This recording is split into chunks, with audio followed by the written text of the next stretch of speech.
Have you noticed how doubt and fear kind of always arise together? They're like perfect dancing partners.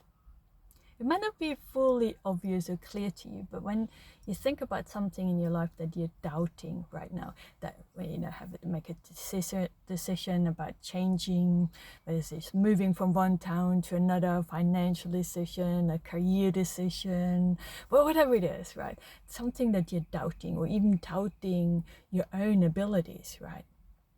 So many of the childhood trauma survivors, they're really doubting like everything about themselves, right?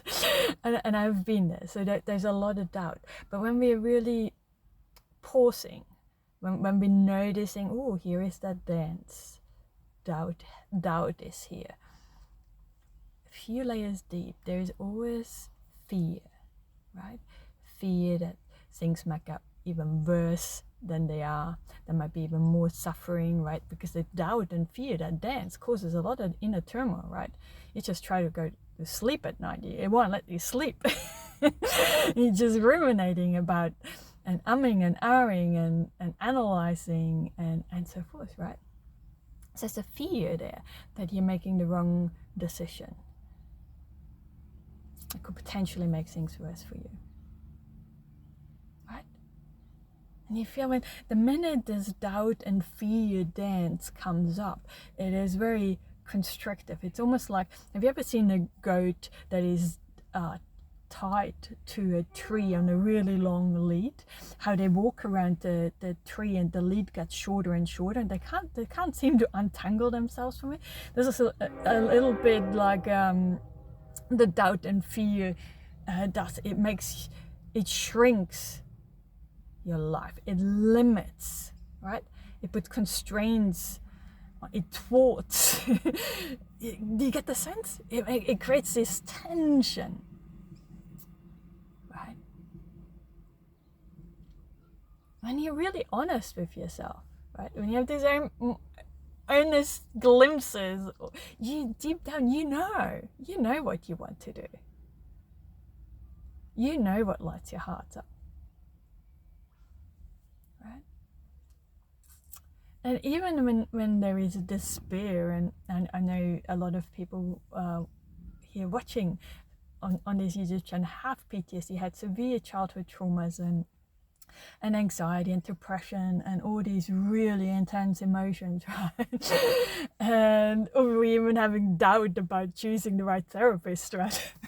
Or the right approach to help us heal and things like that.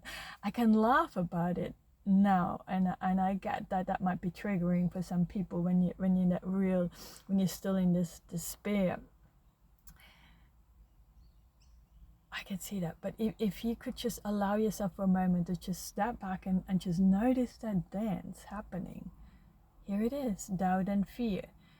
Just moving yourself out a little bit to being more of an observer of this dance rather than being sucked into this, right?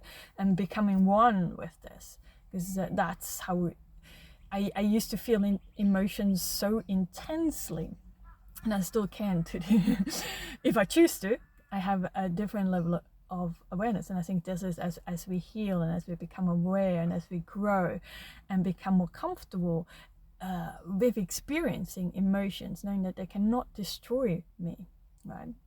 Because for a long time it felt like if I allowed sadness to arise, then it would never end. If I would allow anger to come out, it would destroy not just me, everything else around, right? Because it felt so intense, because there was this full emotion. It was like, it's like there was nothing else but that emotion. It's hard to put in words, but I'm sure you guys understand that, because you all had this intensity. And in a similar fashion, you can have the numbness. In a way, do you ever get the sense that the numbness even feels intense in a way, even knowing that it's not a feeling, it's the lack or the absence of it, but it creates a similar, really restricted and limiting experience, right? This tension in your body. And that's something that we want to shine some light on, or for myself. That's how I like to do things now. The minute there is tension, instead of me trying to run away and looking for the next therapist, the next approach, the next strategy, the next routine, or whatever it is to help and try and heal it, to just pause for a moment, actually turn around and look at it. I know this might sound like the opposite. If you're anything like me, I used to be the runner, right? I used to always try to avoid being with it because it's so uncomfortable to be there, right, with this. So it was quite helpful for me to just, sometimes it's helpful to actually have another person to do that with, whether this is a therapist, a coach, a friend, whoever. It can help to have someone there, right? I had that. I did a lot of it by myself. So either way, there's no right or wrong, however you want to do that. But when we are pausing in that, to really being very honest with ourselves, am I stepping towards my true nature? That's symbolically speaking, because we can't really step towards our true nature. This is who you are. That's the essence of it. Whether you're fully aware or conscious about this or not, it doesn't matter. So symbolically, whether you're stepping towards that true nature, feeling aligned, something that lights you up, or whether you're running away from something. And I guess when for anyone who has PTSD, that sense, the feeling, the quality of that is very familiar to you, right? That this I want to just get out of here, right? And that's what we want to come really aware of, right? Because I spent in especially the last year or last few years, I spent a lot of time in a more hermit kind of quiet, withdrawn, in a sense, a lot of time by myself. And even that, we want to be mindful, am I doing this because I am running away from something, a difficult situation, a person that is triggering, or something I don't want to deal with, right? Is it a running away, or is this for my growth?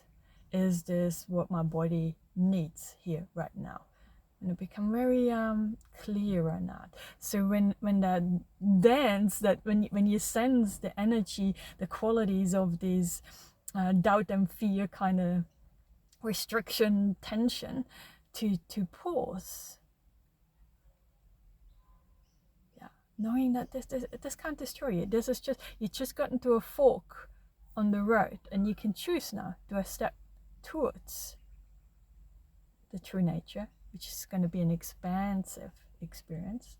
And for a lot of people with PTSD and stuff, this might trigger anxiety in a sense too, but it is a widening and opening, the creativity flowing. It's so hard to put this in words. Has a completely different quality to the sense of, I'm avoiding something, I'm running away, I'm fighting something. Right? I think I'll leave it there for the moment, but exploring that dance and becoming aware of it is kind of pulling you out a little bit from the intensity, that whole energetic play.